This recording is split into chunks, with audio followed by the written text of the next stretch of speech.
will speak on sustainable science and sustainable development. With that, please take it away, Dr. Agrawal. Thank you very much for that introduction, friends, colleagues. I am very happy to be present here today, here meaning in Siberia. My heartfelt thank you to Professor Song and to the organizers of the Diocese International Symposium today. Although I'm not there in person, I have many fond memories of the Triangle area and of Chapel Hill from my graduate student days. Although I was not in Chapel Hill, I was in your step cousin location in Durham. And the only sadness I have about that is that it was so long ago.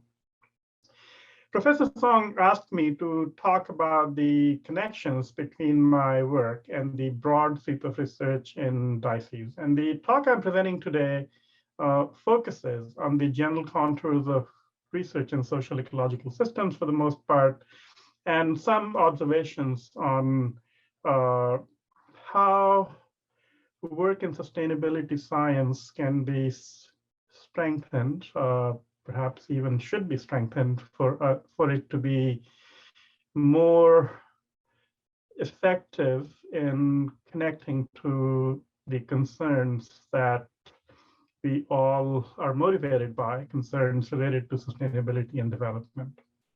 And I focus on sustainability science in part because it's a useful and encompassing frame. It takes seriously the ambition to be about the environmental, the economic, and the social. It highlights the importance of change and the need to understand change. It also emphasizes the need for science to be useful, to think about how and when knowledge can mutate into action. In an early and useful reflection on what is sustainability science, Robert Cates offered the following broad framing.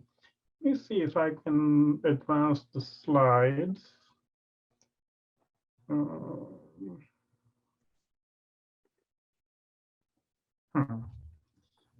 It's not in presentation mode yet. It is not in presentation mode. That's interesting because on my screen it is in presentation mode. Let me, sorry, please give me 1 second. I see both the presentation mode and maybe I have to change what I'm sharing. If I share this, is that in presentation mode? Now, yes. Yes, okay. So, and now let me see if I can advance it.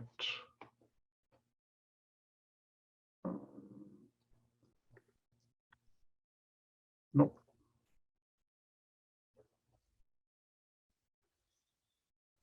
Yeah, I see these present. I see both the presentation mode and does it go? No, it doesn't. Okay. Oh, it's moving now. My mode. Okay, great. Sorry, I am technologically not very effective, so I apologize for that. Robert Cates offered the following broad framing for sustainability science, one which is perhaps familiar to everybody here. Sustainability science seeks centrally to understand the relationship between human well-being and nature or environment. It seeks to do so certainly to advance fundamental knowledge, but as importantly, to influence outcomes through knowledge and engagement. And in each of these facets, understanding the relationship between humans and nature, advancing fundamental knowledge, engaging and influencing the world. Thus, sustainability science is closely related to the goals of diocese. There are obviously other frameworks that also emphasize both the socioeconomic and the environmental, for example, writings on common property or on coupled systems or ecosystem services, and a whole range of environmental subdisciplines of economics, of political science, of sociology, of history, and so forth. So these are related with different emphases in their approaches, but what is appealing about sustainability science, in addition, is that it has a substantial focus on co-production and on integration that is less visible in other interdisciplinary sustainability frameworks. So let me see if I can move this. Yes. My talk has 4 parts to it. In the first, I briefly describe sustainability and its apparent tensions, and then in the second, I examine how these definitions relate to trade-offs and interdisciplinarity. In the third part of the talk, I focus on an additional needed direction for research in sustainability science, which is to understand societal transitions or the development of a transition science and its conceptual underpinnings. And finally, I briefly talk about the importance of importance to sustainability science and to dices by extension of a better defined approach to integration and synthesis of diverse bodies of work. Work related to sustainability science or to social ecological systems is fragmented across disciplines, and therefore a socio-environmental synthesis science assumes critical importance. The main message of the talk is that greater intellectual investments in and substantial development of the analysis of trade-offs and co-benefits of societal transitions and of integrative synthesis sciences are central to meet the hopes for a sustainability science and for dices that can guide more effective policy development, assess divergences between policy goals and real-world outcomes, and enable longer-term adaptation towards a more sustainable society and economy.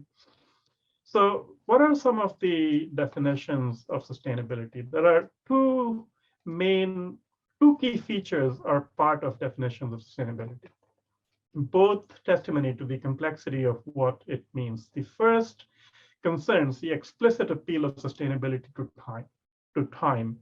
In defining sustainable development in 1989, the World Commission on Environment and Development focused on trade-offs over time when it saw sustainable development as development that meets the needs of the present without compromising the ability of future generations to meet their own needs.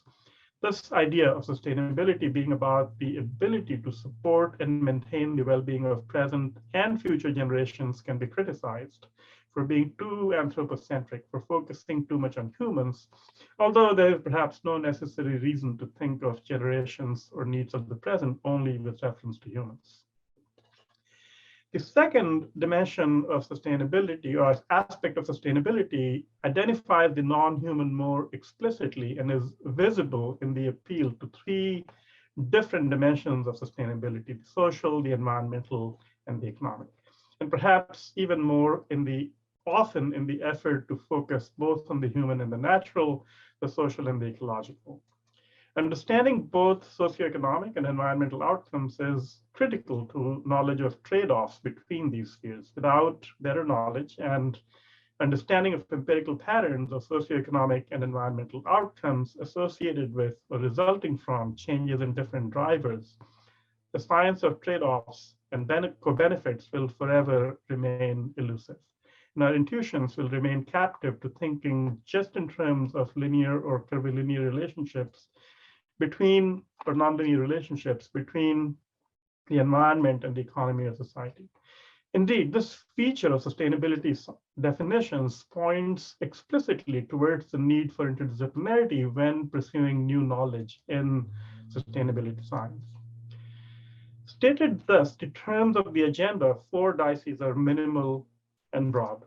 They highlight that effective research in dices should include a concern with both the social and the environmental, the economic and the ecological, but they highlight that effective sustainability science research should include a concern both with the society and economy on the one hand and nature and environment on the other. And this brings me to the discussion of trade-offs and co-benefits, because at one level, this just seems so self-obvious, or rather minimal demand, and one that can empirically be met by focusing on both economic/social and environmental outcomes of some drivers, whether economic or environmental drivers or social drivers. It also allows for an assessment of trade-offs between economic and environmental outcomes, thereby appealing centrally to the relationships that sustainability is about. Indeed, if one is working on environment and development, if one is working on sustainability, it is reasonable to expect that one would be concerned with both environmental and socioeconomic outcomes in one's research, by the relationships between these outcomes and their drivers, and that such research should be informed by both environmental and social or economic theory. In practice, however, it is anything but easy or common. Before speculating about why it is not easy or common, let me present some very quick summary of research that concerns itself both with environmental and the socioeconomic. Using a data set of roughly about 100 forest commons from 13 tropical countries, Persia and her colleagues, which included me, examined in 2011 how features of commons governance are associated with trade-offs versus synergistic outcomes, focusing on tree species richness as an indicator of diversity and subsistence benefits from commons as an indicator of well-being.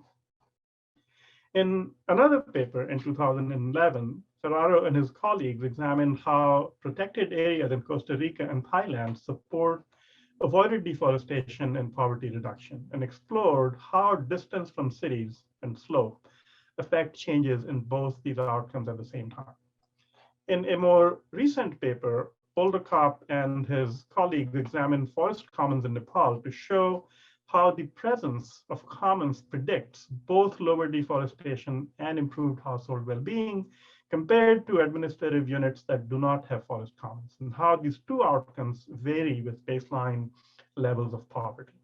So while there are clearly examples of research that focuses on more than one outcome in social, environmental, economic dimensions at the same time, in practice, research that concerns itself, social ecological systems research or DICE research that concerns itself both with social and economic, and any two of social and economic and environmental outcomes is extremely rare. To check this intuition, I went through 4,500 papers in the Scopus database that have the word social ecological systems in their title abstract or title abstract. And this is the result of that very sort of quick survey. Out of 4,500 papers, just about 0.5% look at more than one outcome at the same time. And this is an overestimate because I only looked at these keywords. I did not look at whether these outcomes are formally analyzed jointly in these research papers on social ecological systems. So, although relatively few papers examine joint outcomes, even though any concern with sustainability requires that at least two outcomes in two different dimensions be analyzed together. So although relatively few papers examine joint outcomes, their relationships and their drivers or correlates, it should be possible to do so with the kind of data availability that is increasingly the norm, and given the focus on sustainability that everyone working on social ecological systems has. Of course, this pattern of a focus on socioeconomic, social or economic or environmental outcomes rather than two at the same time is not anomalous. In a passing conversation with Bill Clark, who's the editor of PNAS's Sustainability Science section, he suggested that perhaps no more than 5% of papers published in the section concern both social and environmental outcomes. And I think this is an overestimate. I can certainly say that as editor of World Development, while I served in that role for 8 years, less than 1% of the roughly 15,000 papers or so I handled examined both social and environmental outcomes together, much less than 1%. So this rarity of both social and environmental assessment or social, economic and environmental drivers may be attributable on the one hand to the lack of theories that throw light simultaneously on how to connect these multidimensional outcomes of social and environmental processes. So we can think of the Kuznets curve or the environmental Kuznets curve as one example of not quite a theory, but at least an argument about observed empirical regularities in some contexts. But in general, we have really strong intuitions about environmental outcomes, about social outcomes, or about economic outcomes, we have let our intuitions about the jointness of these outcomes are far, far weaker. I also don't think it is likely this happens because of a lack of data, especially because of the increasing availability of geolocated data on social and environmental and economic outcomes that can enable analyses that show both socioeconomic and environmental effects of social or environmental pressures. I should note that, yes, there are many data sets on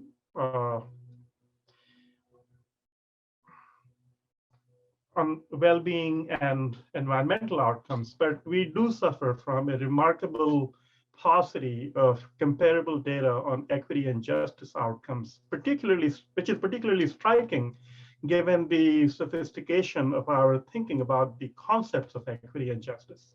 We have, typically we translate data on, we translate equity and justice in measurements as equality, which is not quite the same thing. And even when we do so, we have data on only a few places, a few countries for a few time periods. There is no global data set on equity for all countries, even at the country level, for all countries on the planet, even for a given year. So, this lack of information, particularly on equity and justice related outcomes, makes it much harder to gain a deeper intuition about the relationship of equity with environmental or with economic outcomes, even though we certainly work with such intuitions. So as I said, it's at least for environmental and economic outcomes, the lack of or the rarity of analyses is likely not because of the lack of geolocated data. Indeed, the three papers I mentioned, mainly because I happen to know them. I'm sure there are many others that I could cite, even as I believe the number of such papers in relation to the total number of papers on social environmental systems is relatively low. These three papers are all really exercises in the analysis of available data, not new data that were collected by these researchers. And there's only limited theoretical development based on the data and the analysis. But when we lack careful theory, the need for rigorous analysis, better evidence, and patterns in empirical findings is all the greater. When Deaton calls for a need for theory to guide empirical research, just generally, or when the 2000 economics Nobelists talk about the need for better empirical toolboxes to support better policy, they're really talking about the two sides of the same coin. When should theory inform empirical analysis, and anomalous findings inform theoretical development? And when should empirical work support theory building and inspire new empirical work to address gaps in theory? At another level, the limited exploration of joint outcomes in a world where socioeconomic and environmental changes increasingly affect the other dimension is unfortunate, because it prevents precisely the development of the science of trade-offs, so critical to a stronger sustainability science. Achieving a science of trade-offs and co-benefits, a basic requirement of a stronger sustainability science, of stronger diocese intuitions, is no trivial matter without substantial additional work on joint outcomes and their relationships. As Carl Simon notes about complex systems, of which all coupled systems, all socio-environmental systems are examples, they are dynamic and interconnected, characterized by feedbacks and non-linearities. All integrated socio-environmental systems are also coupled complex systems, and causal inference in such systems requires insights from multiple disciplines and triangulation of results using multiple methods. And there's no silver bullet, but we are not even going to get a copper or a bronze bullet without looking at more than one dimension in trying to understand patterns of outcomes in socio-environmental systems. The third part of my talk is focus on a science of transition. So over the past 2 centuries, different societies have undergone multiple social and environmental transitions, from the rapid changes in agriculture in England between 1750 to 1850 that we collectively call the agricultural revolution to the industrial revolution and subsequent efforts by ex-colonies to achieve similar structural transformations in their agriculture and economy, the pace of change has never been as fast, and our frameworks and theories to represent and explain change have never been as inadequate. Sustainability science, however, is centrally concerned both with the nature of change in socio-environmental systems and the larger trends and transitions that provide the context within which these systems change. The urgency of understanding transitions stems from the normative agenda associated with learning about transitions. We are on trajectories of change, whether it is climate, biodiversity, ecosystem, social inequalities, polarization, protests, whose likely endpoints are disastrous. The absence of theories of sustainable social ecological transitions is thus a tremendous blind spot in sustainability science and indices in sciences of social ecological systems. A step towards addressing this gap would be to learn from the vast bodies of work that exist on the major transitions that different societies have already undergone. Such socio-environmental transitions, and I list some of them in the slide, share much in common with what Taylor Skocpol argued were general characteristics of social revolutions: rapid, basic, social and political changes consolidated by changes in institutional structures of a society, and changes that are more or less irreversible. Socio-environmental changes include similar changes in the relationships of social actors to the environmental context. Some of the key transitions that match these features are agricultural structural transformations, of course, but also forest, demographic, nutritional, and energy transitions. They stand for deep structural changes in multiple social relationships, individual and social practices in relation to the environment, in institutional shifts that both result from these changes and which consolidate these shifts and which have multiple facets and which are irreversible. For a stronger sustainability science, it is necessary to learn from the common features and differences in these transitions, the variable ways in which different societies have experienced them, and thereby their drivers and outcomes. There is little chance that such accounts of transitions could develop without interdisciplinary work. A second source of insights into transitions could come from long-term intergenerational studies of major socio-environmental changes that have occurred around specific socio-environmental relationships. A few examples in no particular order are the English Common Field System, the Green Revolution in India and elsewhere, although the Indian case has perhaps been studied better than cases elsewhere. Agriculture and the Dust Bowl in the United States, water regime changes in the Nile Basin, the Industrial Revolution in England, and its concomitant environmental and well-being changes, histories of forests in India or in many other colonies from the colonial to the contemporary period, long-term impacts of the use of DDT to eliminate mosquitoes. These are just a very, how should I say, patchy listing of the kinds of case studies that could throw light on long-term changes in socio-environmental systems. And there are many, many more. Evidence about these cases, however, comes less from integrative quantitative causal analyses, more from in-depth case and comparative analyses, often by economic and environmental historians and by anthropologists. These writings are often deficient, and I should say geographers as well. These writings are often deficient in that the focus in any individual study tends to be either more on the environmental or more on the social or more on the economic side, rarely on all three. So if the three requirements for effective knowledge and theory development for understanding transitions are understanding of change over time, attention to the social, economic, and social and economic dimensions, and attention to the environmental or the natural world, then often what exists only covers one or two of the three. How do we address this gap? And this brings me to the final part of the talk on synthesis science. Knowledge about trade-offs, about transitions, about case studies that embody intergenerational changes in socioeconomic and environmental dimensions and relationships is scattered across disciplines, studies, and data sets. Bringing it together to strengthen existing theories of long-term change, of nonlinear and discontinuous change, of relationships between social and the environmental and the economic, therefore requires substantial integrative and synthesis work. Such work can be accomplished in any number of ways.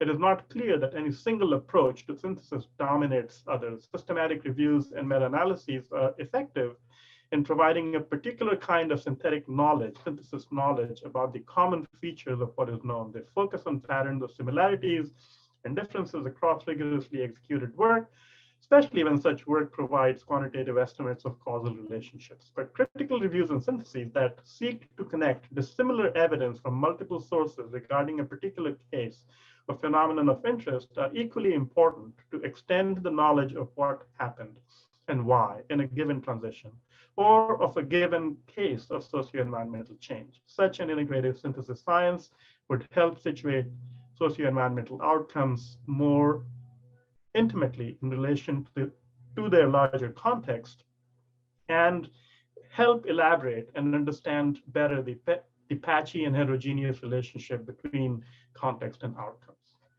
Thank you very much. This brings me to the end of my talk. Thank you very much, Professor Agrawal, for a very insightful review and insights on the sustainable development science. Do we have any questions from the audience? Okay. So I do have one myself. Okay, can I say one thing before you ask a question? Sure. Can you please ask only easy questions? Probably even for you, I think. So you give two definitions of sustainability science. And so one is the well-being of both current and future generations. And so you mentioned that definition being criticized for human focused. So the other definition is the trade-off and co-benefit between the three pillars: social, ecological, and environment. And so why the other? So my question is there anything wrong with humans focused sustainability science? And so does sustainability science really exist without humans? I think that's a fair question. I obviously, no, I shouldn't say obviously. I certainly would not want to claim that sustainability science, or really any other science for that matter, can exist without humans. Or it may exist, but perhaps not in our lifetimes. But I think the issue is not whether it can exist without humans. It's not whether humans are a necessary condition for sustainability science to exist. It's whether humans are a sufficient condition for sustainability science to take shape. And I think by its definition, sustainability science is about the relationship between humans. And we think of that both in terms of the material well-being of humans and asymmetries or inequalities in the distribution of different aspects of well-being, and the environment, or the human and the natural. And so our typical approach in thinking about the natural is to translate it into a set of indicators or processes or outcomes or relationships with which humans are concerned. And I don't know that we have to elaborate on the underlying philosophical arguments about whether nature exists independent of humans. But even if we don't do that, I think sustainability science really would be a very strange kind of sustainability science if it didn't take into account the nature and the pattern of trade-offs and co-benefits in both social and natural outcomes, in both human and natural outcomes. And ideally, it's not that you can do one, you can just look at how well-being changes over time. I mean, economists do that all the time. It's that how well-being changes together with what happens to the environment. I mean, that is, I think, what distinguishes sustainability science from every other science. It is centrally, definitionally about inequality and justice, equity and justice. It's centrally about well-being and quality of life. It is centrally about the persistence and the thriving of nature. And if we ignore any one of these, and we do all the time, we do all the time, and I went into why we do that. Some of the reasons have to do with data. We certainly don't have very good theories for connecting these three different dimensions of sustainability.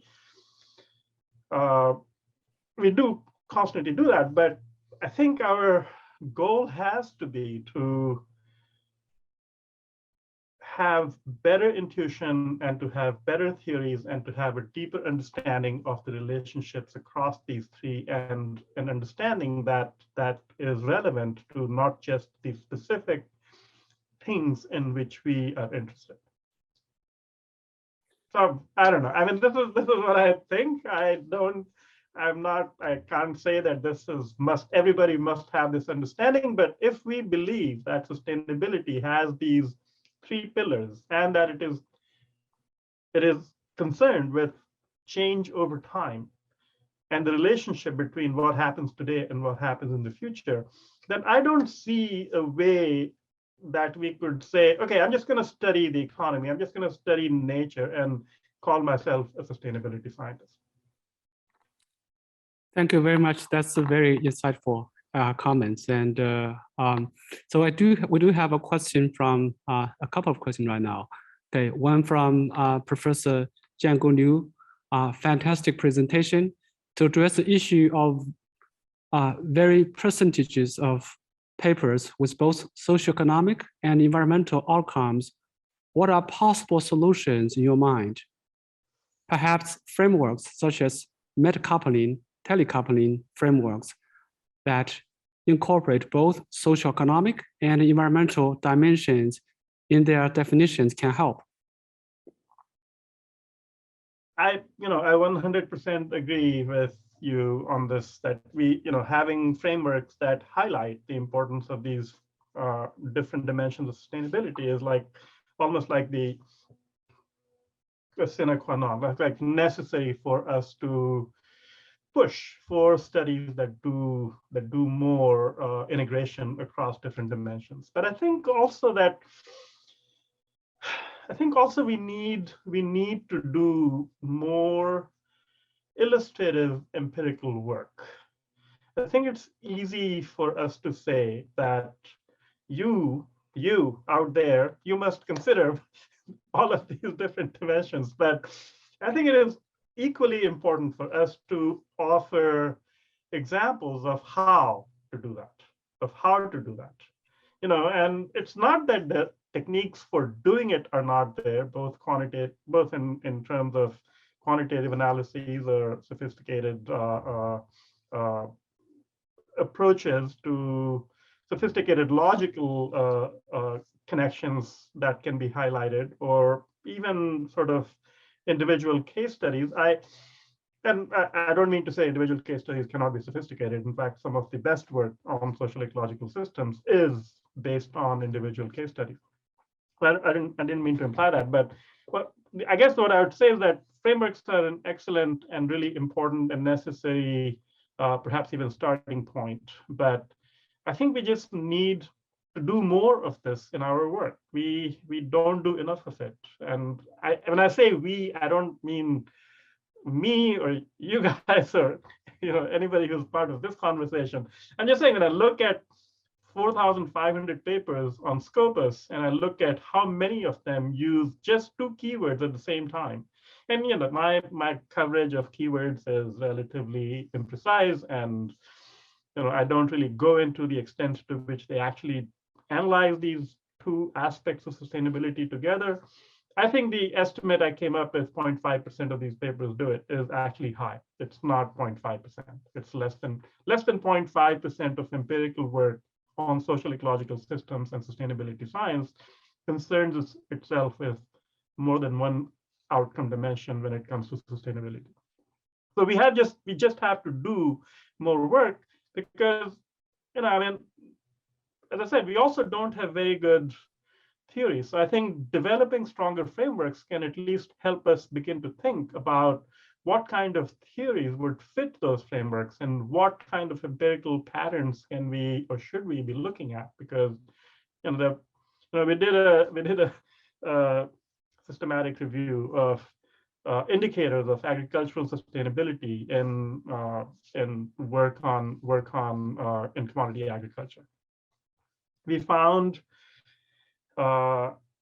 roughly about 300 indicators for social, about 400 indicators for ecological, and roughly about 400 or 500 indicators for economic outcomes.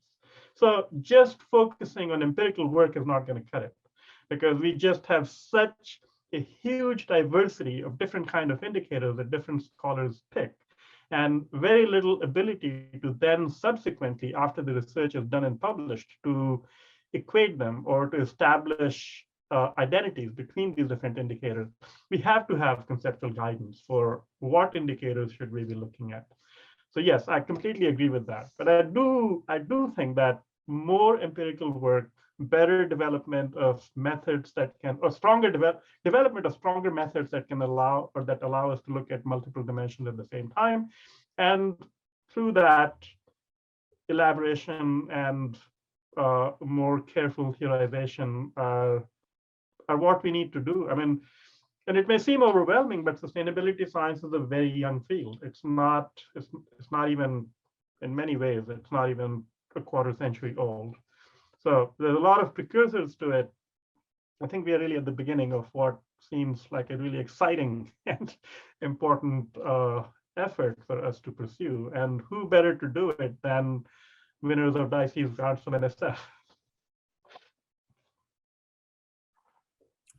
Thank you. Here's another question from Sabrendo Patanayak. Arun, this is Sabrendo with an easy question, parenthesis. Yes, that's easy. Absolutely. If you really, I'll be happy. Any chance you can share the slides with the organizers, or yes, directly? I missed the piece of it because of audio video Zoom glitches on my end, not your end. Many thanks. Well, that's the first, that the glitches were not on my end. So thank you for saying that. Let's see if any other questions. Since we still have a few minutes, I'm asking another question. If you yeah, please. Yes. Okay. So you mentioned that the lack of data on equity and justice, both on the country scale, on the global scale, is that because what caused that issue? Is that because we didn't realize this, importance of this dimension of data before, or is that the challenges that we're collecting this data? So this kind of related to, our current debate on critical race theory, that gets a lot of people very uncomfortable. Is this kind of also a related issue that, so you were talking about equity and justice, some people will not be happy to provide data. Does that play a role? So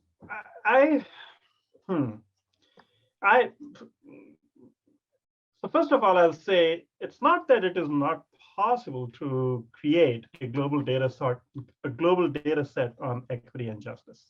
It is just time consuming and costly. So we have census data on census data for many countries, and which is decomposable to a relatively fine resolution. And the census data contains not necessarily income information, but it certainly contains information that can be combined to develop measures of equity, not at the household level, but at the next higher level, right? So equity measures, and these would be only equality measures, not equity measures. So equality measures, by definition, are not at the level of the unit for which you have economic data, but the next higher level, right? Because you want to see how economic or material well-being, any other kind of issue for which you are interested in equity, whether it's health or education, etc. Right? So yeah, but I think we have that kind of data available at relatively fine resolution, not at the household level, but at community or block or district level. And these are usable to produce equity or equality data at the next higher level, maybe the provincial level. But we don't even have national level data for even 1 year for all countries. Not 1 year. And the data that people like Piketty, et cetera, have put out, it's really not particularly, how should I say? I mean, you look at the data and you realize how spare that data is and how limited your assessment of equity at the national level would be if you use the information on 10%, 30%, 60%, 100%. So those are the 4 categories in that data. You can't get a measure of equity at the national level that's meaningful with such gross categories. So, but to create equity measures that would be usable at the national level, it probably needs 5 postdoc years. Okay, great, thank you. So I just have another question from Professor Bluffstone. We only have 3 minutes left. So is this related to the publications? Is it possible that authors address a variety of social ecological outcomes, but just do it across more than one publication? Yes, of course, it is definitely possible and very likely that it is in fact also happening, not just possible. But I will say one thing about at least when it comes to a focus on equity and justice. In these 4,500 papers, only about 160 papers looked at equity at all. So yes, I think it's certainly possible that it is happening, but I think it is happening more with dimensions of sustainability that are on the economic or on the environmental side rather than on the social equity justice side. The second thing I'd say that if you're looking at different outcomes in different papers, to my mind, unless you're looking at patterns of outcomes across dimensions, you are really not able to say much about what happens to environment if you increase or have more, if you have better outcomes in relation to equity. What happens to equity when you have stronger or more positive outcomes in relation to livelihoods? So unless you're looking at both of them, you can't really find patterns in those outcomes, which is what sustainability is about, right? If you're not looking at both at the same time, your research is many things. It's not about sustainability. Okay, I do have one more question just came in from Sabrendo.